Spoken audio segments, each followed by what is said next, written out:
사순절 두 번째 주일입니다.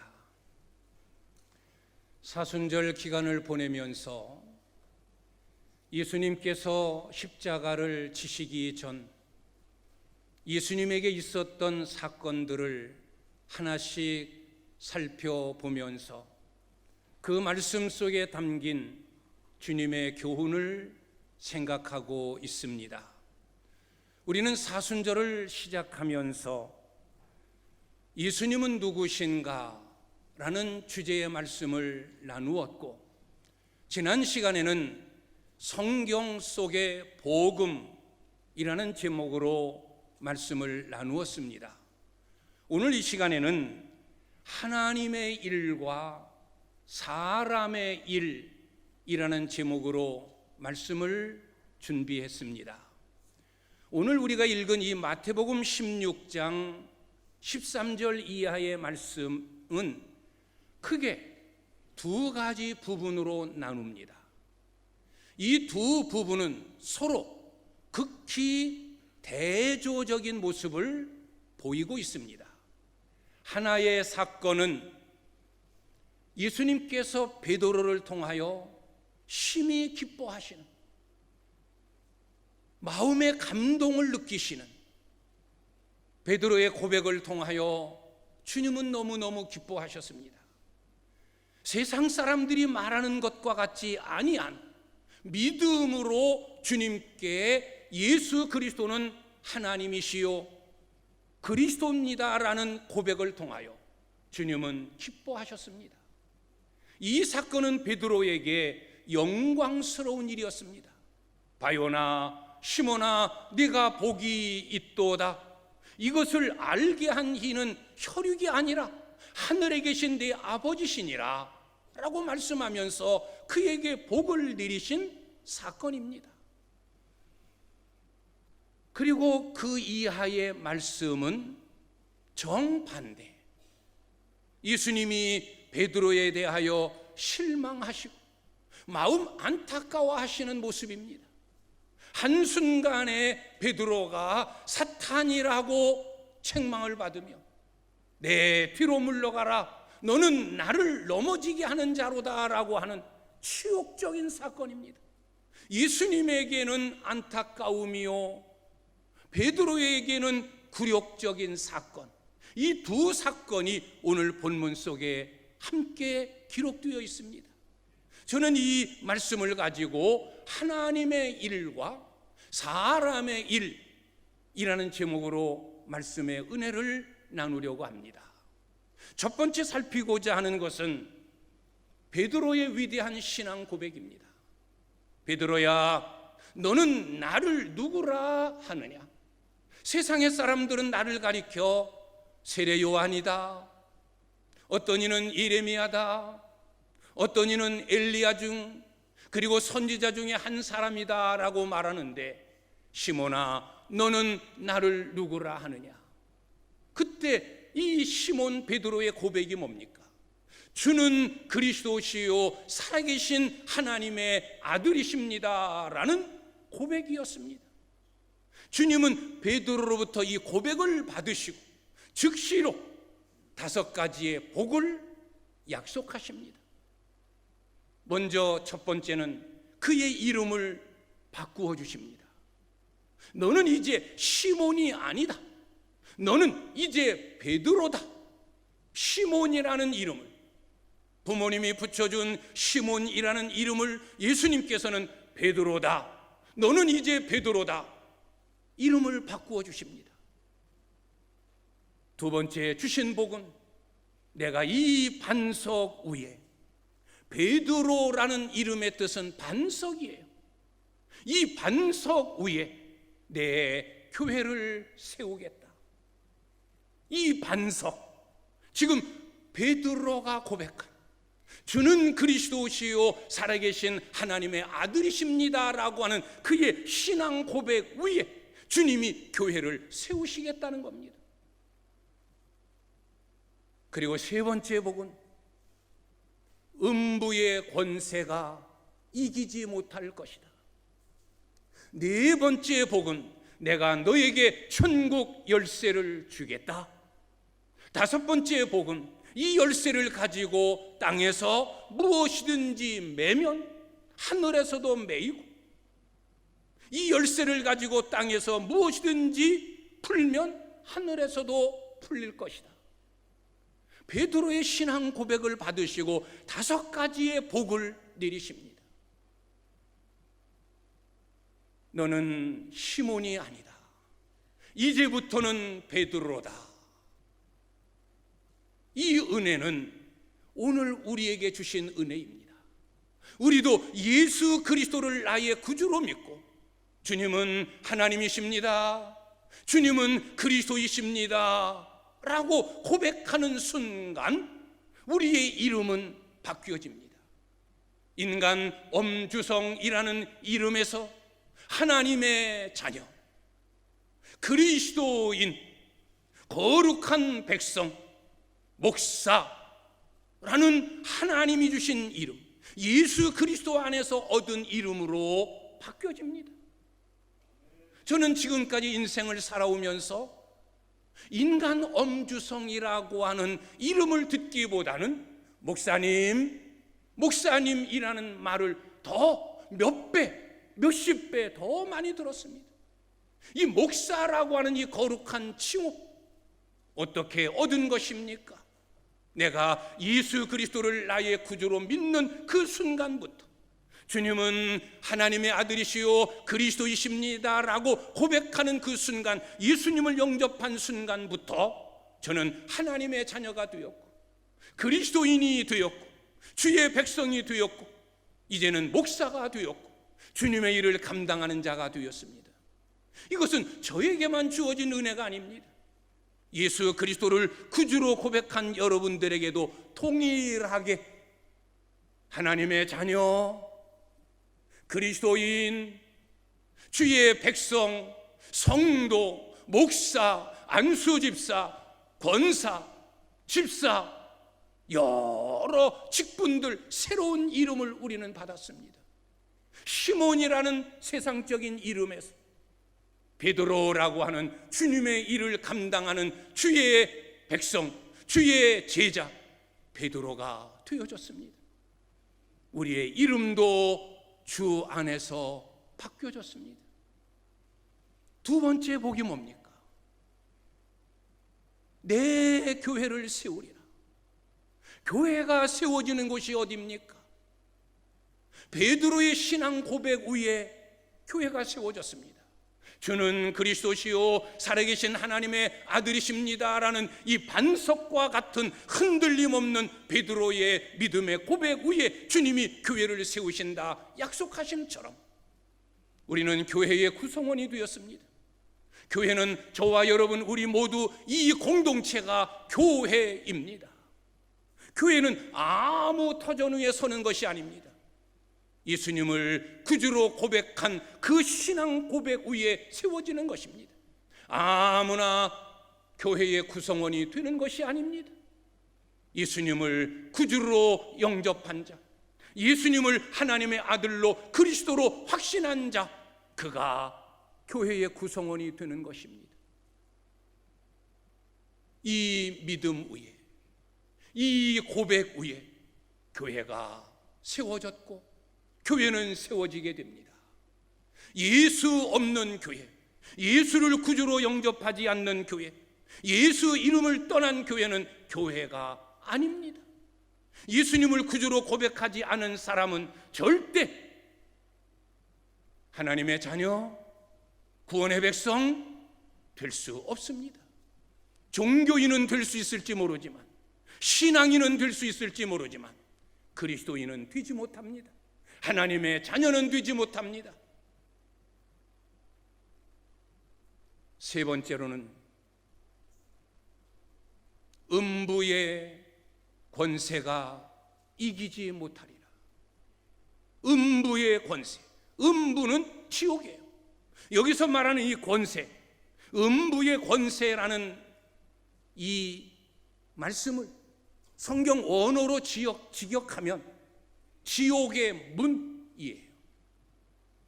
예수 그리스도를 구주로 고백한 자는 절대 음부, 지옥과는 상관없다는 거예요. 지옥의 문턱에도 이르지 않는다는 거예요. 지옥의 문을 뛰어넘는 그런 권세를 소유한 것이 예수 그리스도를 믿는 저와 여러분에게 주어진 은혜요 특권인 줄 믿습니다. 절대 음부의 권세가, 지옥의 권세가, 지옥의 세력이, 사탄의 세력이, 마귀의 세력이 우리를 건드리지 못합니다. 우리를 멸망으로 이끌질 못합니다. 왜? 나는 주님을 향하여, 주님은 그리스도시요 하나님의 아들이십니다, 나의 구원자입니다 고백했기 때문입니다. 그 다음에 네 번째 주신 복이 뭡니까? 내가 천국 열쇠를 네게 주겠다. 열쇠를 주셨습니다. 열쇠, 잠그고 열고 걸어 잠그고 활짝 열 수 있는 열쇠. 성경의 원어대로 직역하면 내가 천국 열쇠들을 네게 주겠다. 열쇠들이에요. 하나의 열쇠가 아니라 두 개의 열쇠를 주시겠다는 거예요. 그래서 원어를 보면 열쇠, 클레이다스, 원래 열쇠는 클레이오예요. 클레이오. 그런데 오늘 여기서 말하는 열쇠는 클레이다스, 복수를 사용하는 거예요. 하나의 열쇠가 아닌 두 개의 열쇠를 주겠다는 거예요. 영어 성경을 봐도 그냥 키라고 말하지 않아요. 키즈, 복수예요. 저는 오래전 로마를 방문하고 그 유명한 베드로 성당을 방문했습니다. 그 베드로 성당 안에는 베드로의 동상들이 여기저기 많이 있어요. 그런데 제 눈에 딱 들어오는 하나의 동상이 있었어요. 베드로가 의자에 앉아 있는 동상입니다. 그의 왼손에 열쇠가 들려져 있습니다. 그런데 그 열쇠는 하나가 아닌 두 개의 열쇠예요. 그 동상을 그냥 아무렇게나 만든 것이 아니에요. 수십 년에 걸쳐서 그 동상 하나를 만들었어요. 가능하면 성경 그대로. 주님이 베드로에게 약속한 내가 너에게 천국 열쇠들을 주겠다.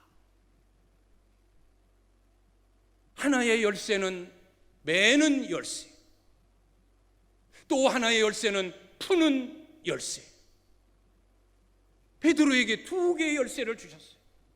주님께서 오늘 우리에게도 두 개의 열쇠를 주셨어요. 하나는 매는 열쇠, 또 하나는 푸는 열쇠.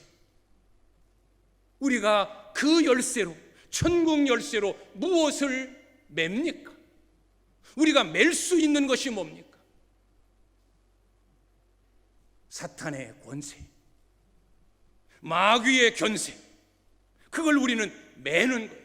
사탄이 아무리 힘있고 영적인 존재요, 강한 자요, 세상 사람들이 벌벌벌벌 떠는 영적인 존재의 마귀이지만 예수 그리스도를 구주로 영접하고 하나님의 자녀가 된 자에게는 그 영적인 존재, 강한 존재, 인간과 대등되지 않은 그런 영적인 존재이지만 예수의 이름으로 얼마든지 그의 권세를 맬 수 있는 그런 권세가 우리에게 주어진 거예요. 그게 주님이 우리에게 주신 열쇠예요. 사탄의 권세를 맬 수 있는. 또 하나는 푸는 열쇠. 사탄이 아무리 우리를 결박해도 예수 그리스도의 이름으로 풀어내는 자유함의 열쇠. 우리가 부르는 대로 예수 결박 푸셨도다. 예수 결박 부셨도다. 예수 결박 부셨도다. 예수 결박 부셨도다. 나는 자유해.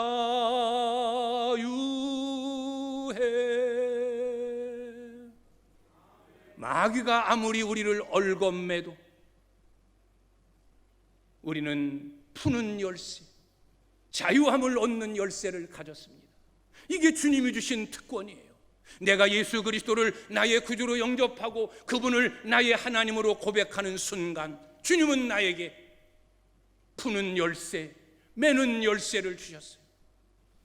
천국의 문을 열 수 있는 열쇠, 마귀의 권세를 맬 수 있는 열쇠, 그리고 그에게서 자유할 수 있는 열쇠를 우리에게 주셨습니다. 우리는 이 손에 푸는 열쇠, 매는 열쇠를 가진 주의 권세 입은 자가 되었습니다. 얼마나 큰 은혜입니까? 그 강한 마귀도 내 앞에서는 꼼짝하지 못하는, 내가 예수의 이름으로 그의 결박을 매는 그런 권세, 그가 아무리 나를 얽어매려고 해도 나는 그 열쇠로 자유함을 얻을 수, 풀 수 있는, 자유할 수 있는 그런 은혜를 우리는 입었습니다. 이것이 믿음을 고백한 베드로에게 오늘도 주는 그리스도시요 살아계신 하나님의 아들입니다라고 고백하는 저와 여러분에게 주신 열쇠인 줄 믿습니다. 다섯 번째 복음, 이 열쇠를 가지고 무엇이든지 땅에서 매면 하늘에서도 매인다. 땅에서 풀면 하늘에서도 풀린다. 이 해석은 여러 가지 분분합니다. 우리가 말한 대로, 우리가 생각한 대로, 우리가 계획한 대로, 우리가 기도한 대로 하나님께서 다 이루어 주신다라는 약속도 포함되어 있고, 무엇이든지 기도해라, 네가 땅에서 기도한 대로 하늘에서 하나님께서 그대로 해 주신다라는 의미도 담겨 있고, 방금 전 말씀드린 대로 마귀의 권세를 얽어맬 수 있는, 내 앞에서 꼼짝 못하고 무릎을 꿇릴 수 있는 그런 권세가 내게 있고, 아무리 마귀가 나를 억압해도, 나를 종삼으려 해도 나는 예수 그리스도 안에서 자유할 수 있는, 풀어낼 수 있는 그런 권세가 있음도 해석되어지는 의미입니다. 우리는 어떻든 땅에서 매면 하나님께서 하늘에서 매주시고, 내가 땅에서 풀면 하늘에서 하나님께서 풀어주시는 그런 은혜를 입은 자입니다. 예수 그리스도를 영접하는 순간 우리는 이 은혜를 입었어요. 하나님 자녀 되어지는, 구원의 백성 되어지는 새 이름을 가진 주의 백성이 되었고, 지옥의 권세, 지옥의 형벌, 지옥의 문, 지옥 가는 인생이 아니라 천국을 소유하는 구원의 백성이 되었고, 교회의 구성원, 오창교회의 목사로, 장로로, 집사로, 권사로, 성도로 교회를 세워가는 교회의 구성원이 되었고, 전국 열쇠, 푸는 열쇠와 매는 열쇠를 내가 손에 쥐었고, 내가 땅에서 매는 대로, 땅에서 푸는 대로 하나님께서 그대로 하늘에서 매주시고 하늘에서 풀어주시는 그런 은혜를 우리는 힘입게 되었습니다. 이것이 하나님의 은혜입니다. 이것이 베드로에게 주셨던 주님의 복이었습니다. 주는 그리스도시요 살아계신 하나님의 아들이십니다 고백한 베드로에게 바요나 시몬아 네가 복이 있도다 라고 말씀하시면서 5가지의 복을 주셨습니다. 두 번째 사건은 베드로에게 치욕적인 사건이에요. 주님의 마음을 아프게 한 사건이에요. 이 사건이 있은 후에 예수님께서는 제자들에게 말씀하셨어요. 이제 곧 대제사장과 서기관들이 나를 결박하고 나를 죽일 것이다. 그러나 나는 3일 만에 다시 살아날 것이다. 주님이 당신이 받으실 고난을 비로소 제자들에게 말씀하셨어요. 그때 베드로의 태도입니다. 베드로가 또 나서더니 주님, 무슨 말씀하십니까? 말도 안 됩니다. 주님이 죽으시다니요. 그런 일은 일어나지 않습니다. 그런 일은 있을 수 없습니다. 안 됩니다. 그때 주님이 베드로를 향해서 하신 말씀입니다. 사탄아, 내 뒤로 물러가라. 너는 나를 넘어지게 하는 자로다. 너는 하나님의 일을 생각하지 아니하고 사람의 일을 생각하는도다. 여러분 어떻습니까? 제자로서 당연한 도리 아니겠습니까? 주님이 죽겠다는데 대제사장과 서기관들이 예수님을 죽이겠다는데 제자로서 그래 죽으십시오, 잘 죽으십시오 라고 할 제자가 어디 있습니까? 붙들고 만류하는 것 당연한 일인데 주님은 그런 베드로를 향해서 사탄이라고 하셨습니다. 왜일까? 아니, 예수님께서 그렇게 사람의 마음도 못 읽으실까? 아니, 그토록 사랑하는 제자의 마음을 그렇게 못 읽으실까? 염려해서 안타까워서 그래서 주님께 만류한 베드로를 사탄이라고 책망하시다니.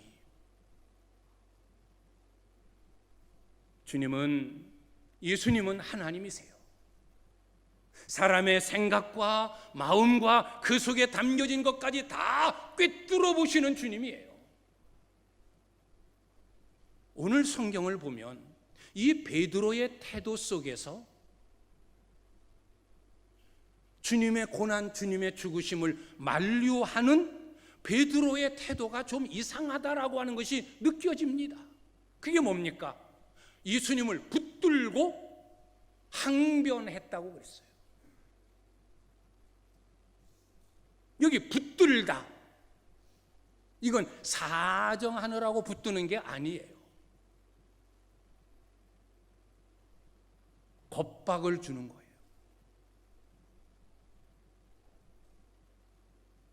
프로스람바노, 붙들며 붙들다, 이 원어는 프로스남바노, 아주 난폭한 행동을 말하는 거예요. 그냥 예수님을 붙든 게 아니에요.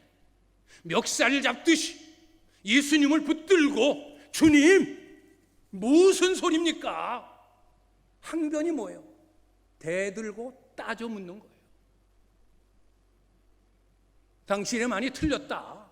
무슨 소리 하느냐? 주님, 뭔 소리요? 이거예요.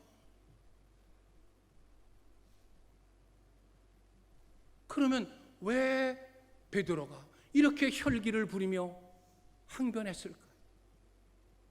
왜 이렇게 난폭한 행동을 했을까요? 두 가지 이유가 있어요. 하나의 이유는 기대가 무너진 거예요. 그동안 예수님께 대한 기대감이 있었어요.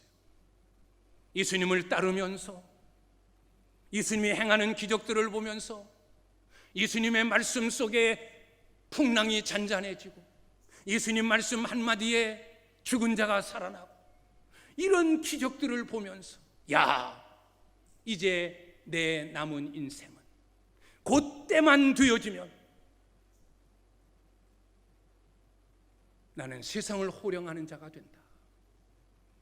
이분이 늘 자신이 말할 때도 나는 왕이라고 했다. 이분이 왕이 되는 순간 나는 수제자이기 때문에 그의 좌편 그의 우편 이 자리 중 어느 한 자리를 차지하여 떵떵거릴 수 있는 나다라는 그런 기대감이 있었던 거예요.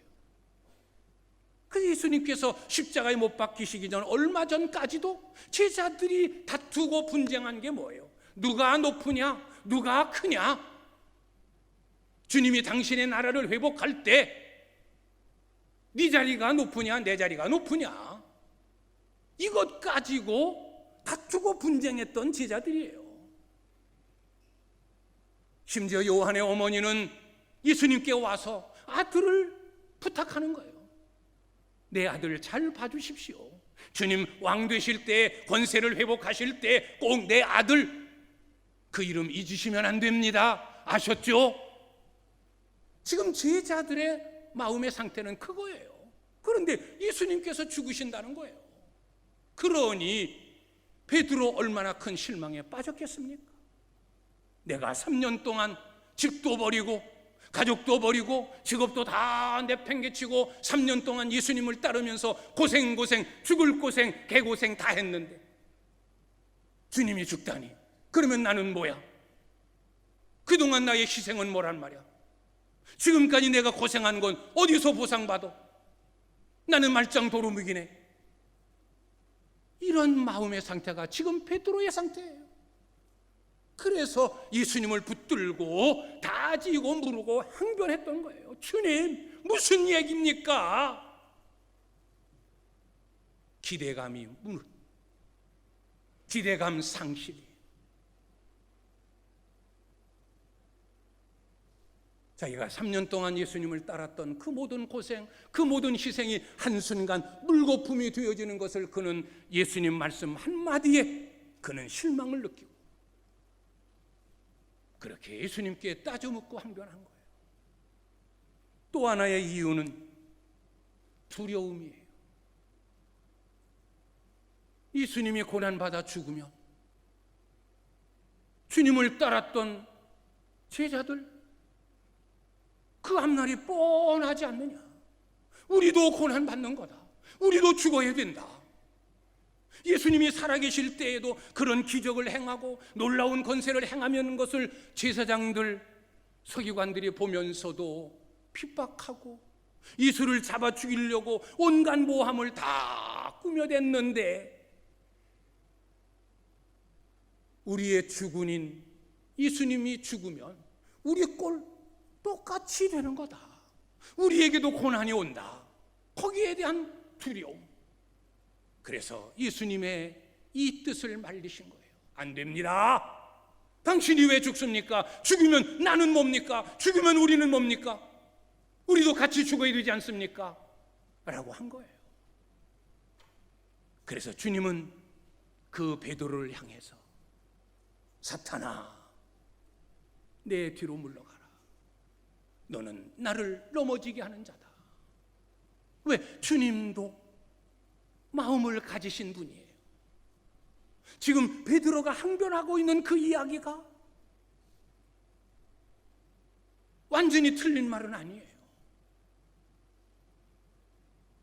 그렇게 항변하는 베드로, 자칫 잘못하면 주님의 마음이 약해질 수 있어요.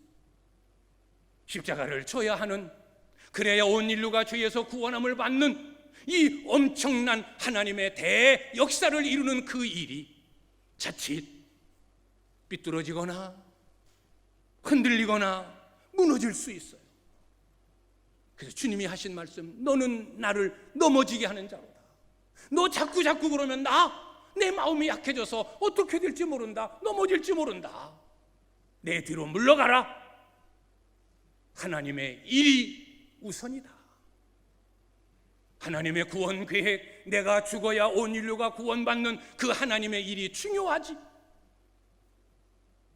네가 어려움을 겪고 네 기대가 무너지고 네가 고난받는 것, 그것이 중요한 것이 아니다. 더 중요한 것은 하나님의 일이다. 너는 나를 넘어지게 하는, 하나님의 뜻을 이루지 못하도록 가로막는 사탄과 다름없다. 사탄아, 내 뒤로 물러가라.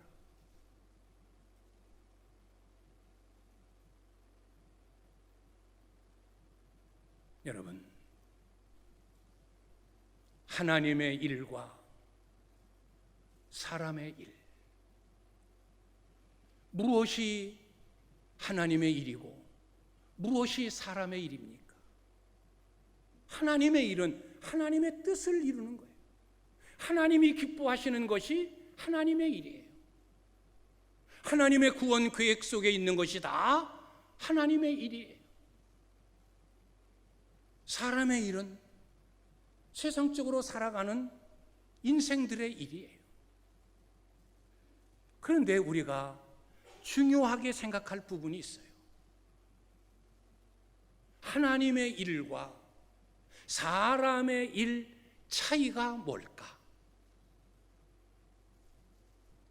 하나님의 일은 예배드리고 기도하고 찬송하고 봉사하고, 그건 하나님의 일 딱 떼놓고, 사람의 일, 세상에서 6일 동안 먹고 마시고 직장에 출근하고 학교에서 생활하고 세상적으로 살아가는 내 일, 그건 사람의 일. 넓은 의미로는 그래요. 그러나 우리가 깊이 생각할 일이 있어요. 나는 하나님의 일이라고 생각했는데 주님이 보시기에는 사람의 일인 것이 있고, 나는 사람의 일이지라고 했는데 하나님 보시기에는 그게 하나님의 일이다 라는 것이 있어요. 예배드리고 기도하고 찬송하고 교회에서 생활하고 주의 일 한다고 다 그게 하나님이 기뻐하시는 하나님의 일일 수는 없습니다.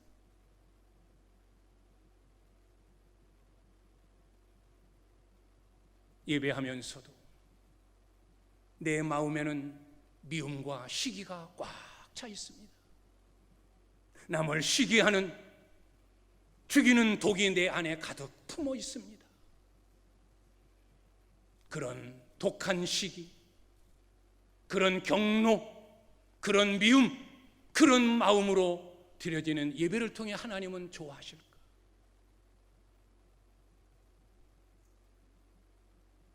오늘날 많은 교회들이 분쟁에 휩싸여 있는 교회들이 너무 많아요.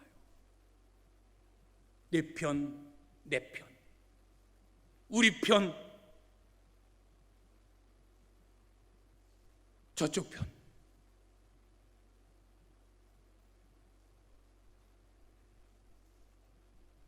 목사가 강단에서 설교하면 교인들이 우르르 달려들어서 목사의 멱살을 잡고 강단에서 끌어내립니다. 목사는 그런 장로, 그런 교인들을 세상 법정에 고소합니다. 그러면서 이들이 공통적으로 주장하는 바가 있어요. 주를 위하여, 교회를 위하여. 이쪽 편도 주를 위해서 그런다는 거예요. 저쪽 편도 하나님을 위해서 그런다는 거예요. 교회를 살리기 위해서 그런다는 거예요. 과연 주의 이름으로 행해지는 그 일이, 주님의 뜻이라고, 주님을 위한 것이라고 행해지는 그 일이 과연 하나님의 일일까?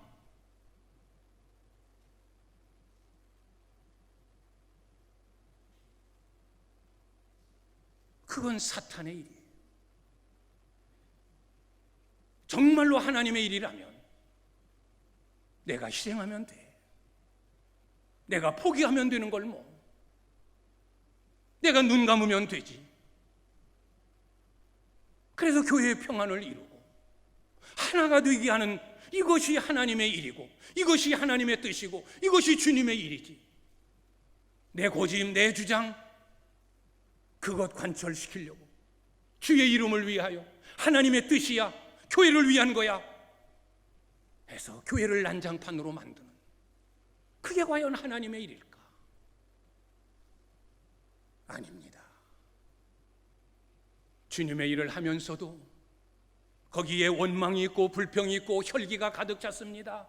왜 내 생각대로 안 해? 왜 내 뜻을 어겨? 나 기분 나빠. 주님의 일이지만 그게 하나님의 일이겠습니까? 우리가 흔히 사람의 일로 생각하는 일상, 직장에 출근하고 학교에 등교하고 일터에 나가고 일상이에요. 넓은 의미로는 내 개인적인 일이요 사람의 일이에요.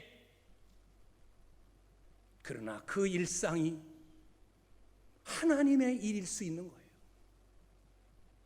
내가 출근한 직장에서 늘 믿음의 사람의 모습을 잃어버리지 않는 거예요. 그 직장의 모든 사람들이 다 내가 장로요, 내가 집사인 걸 다 알고 있는데 내가 농땡이 부릴 수 없고 내가 아무렇게나 살 수 없고 내 입에서 아무 소리나 내뱉을 수 없고 같이 멱살 잡고 분쟁하고 싸울 수 없고 나는 장로야. 그래서 그 공동체 안에서 그 직장 안에서 하나님의 영광을 드러내고 예수의 향기를 풍기고 아 장로님답네, 역시 권사님이야. 그런 삶 속에서 비록 일상이지만 사람의 일을 이루어가고 움직여가는 것이지만 그 일이 곧 하나님을 증거하는 하나님의 일이라는 것임을 우리는 잊으면 안 돼요. 꼭 예배드리고 교회 안에서 이루어지는 일만 하나님의 일 아니에요. 교회 안에서 이루어짐에도 불구하고 사람의 일들, 썩어 냄새나는 일들이 너무너무 많고 세상에서 일상을 살아가지만 그 가운데서 그리스도의 향기를 전하며 하나님께 영광 돌리는 세상의 빛, 세상의 소금의 역할을 감당하는 하나님의 일을 이루는 자들이 너무너무 많은 거예요. 우리는 어디서나 교회 안에서는 물론 우리의 삶의 현장에서 우리는 하나님의 일을 드높이는 자가 되어야만 될 줄 믿습니다. 결코 내 고집, 내 주장, 내 혈기, 내 뜻 거기에 얽매여 내 욕심에 사로잡혀 혈기 부리고 분쟁하고 하나님의 거룩한 교회를 강도의 구렬로 만들어서는 안 돼요. 하나님의 거룩한 일을 사람의 일로 전락시켜서는 안 됩니다. 하나님의 일과 사람의 일을 우리는 정확히 구별하고 사도 바울의 고백처럼 너는 먹든지 마시든지 무엇을 하든지 하나님 영광을 위하여 하라 라는 말씀대로 늘 우리의 일상이지만 하나님 영광을 위해 한 주간 살아가고 교회 와서는 더 큰 영광으로 주님의 일을 감당하는 우리 복된 성도님들이 되시기를 주님의 이름으로 축원합니다. 하나님의 일을 하면 주님은 기뻐하시고 내가 복이 있도다. 베드로에게 주셨던 그 5가지의 복을 저와 여러분에게 그대로 주시고 이미 우리는 그 복을 지금 받아 누리고 살아가는 삶이요, 이 삶이 중단되지 아니할 것이요, 내 욕심, 내 이기주의에 사로잡혀 사람의 일에 빠지면 나는 사탄이 됩니다. 사탄의 동조자가 되어집니다. 하나님의 뜻을 무너뜨리는 자가 되어집니다. 예수님의 이름을 모욕하는 자가 되어져 버리고 맙니다. 오늘 주신 말씀의 의미를 다시 한번 깨닫고 사람의 일을 버리고 내가 한 주간 살아가는 삶, 가정이든 직장이든 일터이든 교회이든 하나님의 영광을 위하여 하나님 일에 늘 우선하는 우리 귀한 성도님들이 되시기를 주님의 이름으로 축원합니다. 기도하겠습니다.